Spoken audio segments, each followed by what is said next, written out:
My dear students, आज हम लोग कंपाउंड एंट्री जिसे संयुक्त लेखे या मिश्रित लेखे कहते हैं उसके बारे में जानेंगे कि संयुक्त लेखे किसे कहते हैं, यानी कंपाउंड एंट्री क्या होता है और टैली में कंपाउंड एंट्री कैसे करते हैं इसके बारे में हम लोग जानेंगे।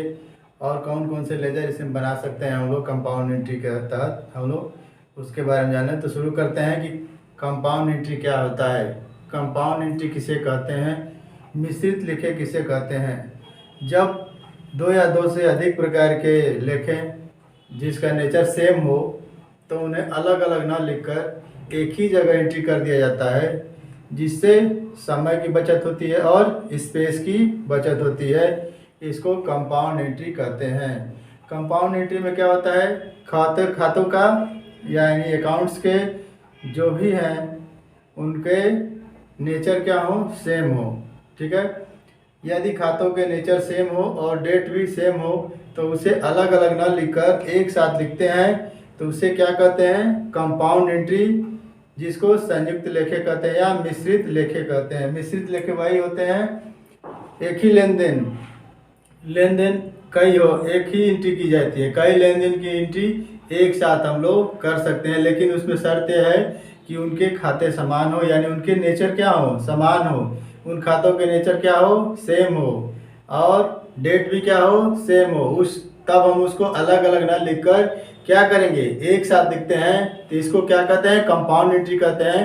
कंपाउंड एंट्री में एक तो हमारा स्पेस बचता है और दूसरा समय बचता है। अगर हम उसको देखना चाहते हैं तो आसानी से देखी जगह पर उसको हम लोग देख सकते हैं। जैसे मैंने कुछ एग्जाम्पल लिखा हुआ है यहाँ पर। सबसे पहले लिखा हुआ है question number 1, mister Sameer started business with building 5 lakhs, cash 50,000, machine 2,50,000 और फर्नीचर 1,50,000। यानी अगर मिस्टर समीर कोई बिजनेस स्टार्ट कर रहे हैं जिसमें बिल्डिंग कितने की है, 5 लाख की बिल्डिंग है, 50,000 रुपया कैश है उनके पास, और मशीन कितने की है, 2.5 लाख की मशीन है, फर्नीचर 1.5 लाख का है।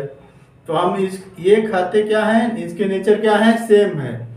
तो हम इनको क्या करेंगे, अलग अलग ना लिखकर एक ही एंट्री में हम इसको शो करेंगे, एक ही वाउचर एंट्री या एक ही जर्नल एंट्री में हम इसको शो करेंगे। जैसे दूसरा क्या है, परचेज गुड्स ₹30,000, यानी 30,000 का कोई सामान खरीदा गया, एंड पेड 5,000 कैश, और 5,000 रुपया कैश दिया गया और 25,000 रुपया चेक के द्वारा दिया गया। ठीक है, 5,000 रुपया क्या है, कैश है, और 25,000 रुपया चेक। तो इनके नेचर क्या है, सेम है, इसलिए ये क्या होंगे, कंपाउंड एंट्री के तहत आएंगे। इसके बाद तीसरा क्वेश्चन क्या है, मिसलेनियस एक्सपेंसेस सैलरी 50,000, सैलरी क्या है ₹50,000 और वेजेस 30,000 रुपीज। वेजेस कितना हो रहा है, 30,000। तो दोनों में क्या हो रहा है, पेमेंट हो रहा है, दोनों में पेमेंट हो रहा है, यानी उनके क्या है, नेचर क्या है, खातों का नेचर सेम है, और डेट भी क्या है, एक ही डेट में हो रहा है। ठीक है, तो इसको हम लोग कैसे एंट्री करेंगे, इसको हम लोग देखते हैं। तो सबसे पहले मैं पहले प्रॉब्लम को देख रहा हूँ। यानी अगर डेट में लिख दूँ 1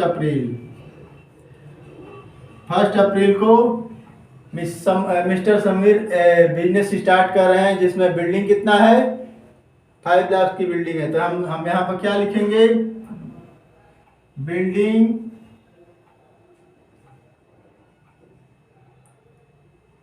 अकाउंट DR 5 लाख।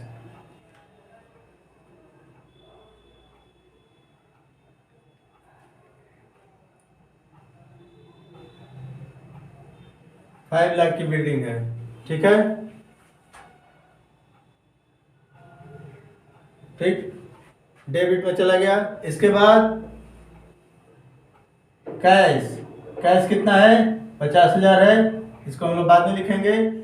मशीन कितना है, 2,50,000, मशीन अकाउंट दिया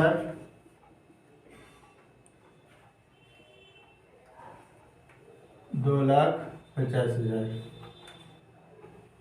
इसके बाद फर्नीचर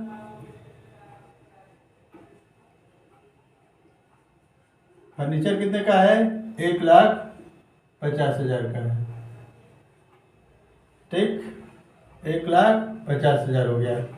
और कैश कितना है, कैश अकाउंट यार कितना है, 50,000। ठीक है, इसको हम लोग सबको क्या करेंगे, डेबिट की करेंगे।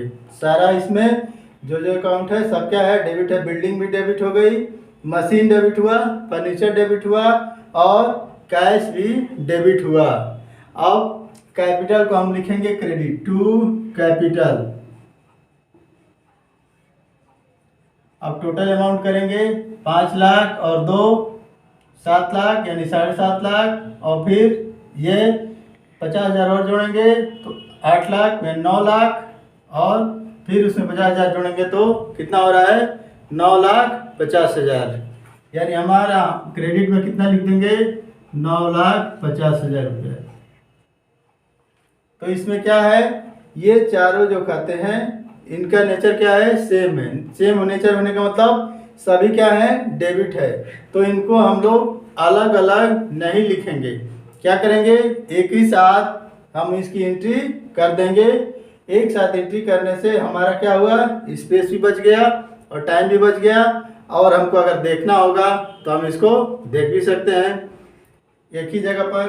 अच्छा, अब दूसरा क्वेश्चन क्या है, दूसरा प्रॉब्लम पर जाते हैं। इसमें क्या है, purchase goods 30,000 and paid 5,000 cash और 25,000 क्या है, चेक है।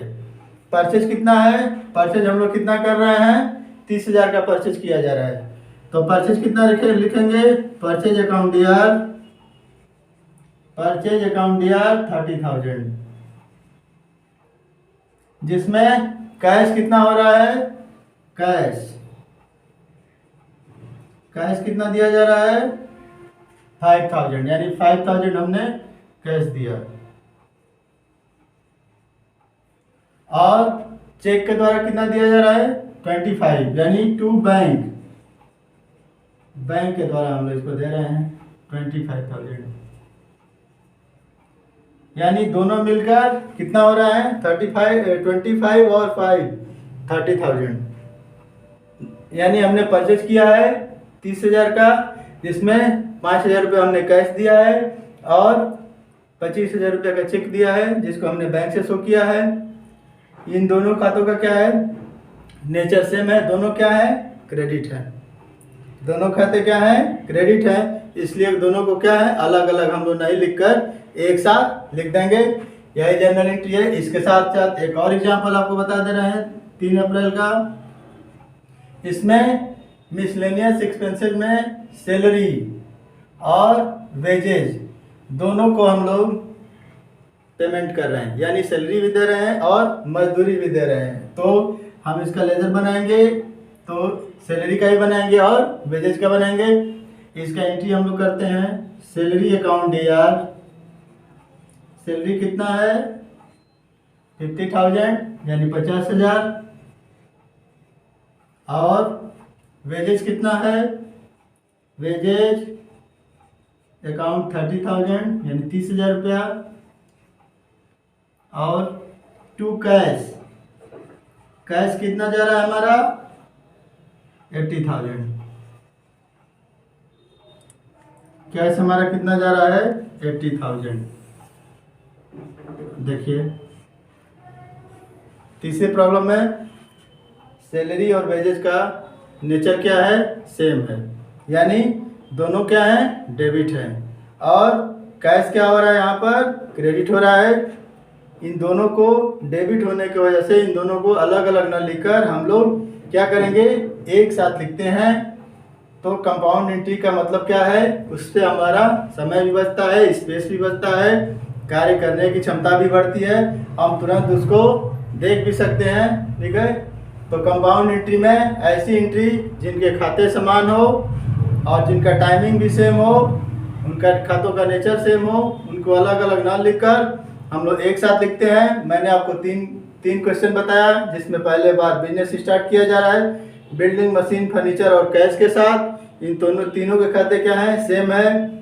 इसके बाद मैंने परचेज का दिखाया, दूसरा क्वेश्चन परचेज किया गया है जिसमें किस प्रकार दिया गया है, कैश के द्वारा भी और चेक के द्वारा भी इन दोनों के खाते समान है, तो इनको अलग अलग ना लिखकर एक साथ लिखेंगे। इसके बाद यहाँ पर दो एक्सपेंसेज हुए हैं, सैलरी और वेजेज, इनको हम अलग अलग नहीं लिखकर एक साथ लिखते हैं। ठीक है, तो ये किस प्रकार की एंट्री है? Compound entry. अब कंपाउंड एंट्री को यदि हम टैली में करते हैं तो हमको कौन कौन से लेजर बनाने पड़ेंगे? हमको बिल्डिंग का लेजर बनाना पड़ेगा जो फिक्स एसेट में रहेगा। इसके बाद मशीन जो फिक्स एसेट में रहेगा, फर्नीचर फिक्स एसेट में रहेगा। कैश का लेजर हम नहीं बनाते हैं, कैश का लेजर बना बनाया होता है। कैपिटल का लेजर बनाएंगे जिसका ग्रुप कैपिटल होता है। इसके बाद यह दूसरे प्रॉब्लम में परचेज का लेजर बनेगा। कैश का चूंकि बना रहता है इसे नहीं बनाएंगे। यहाँ पर हम लोग बैंक का लेजर बनाएंगे, बैंक का ग्रुप बैंक होता है। सैलरी खर्च हो रहा है, सैलरी एक्सपेंसेज हो रहा है, तो एक्सपेंसेज इनडायरेक्ट में इसको डालेंगे।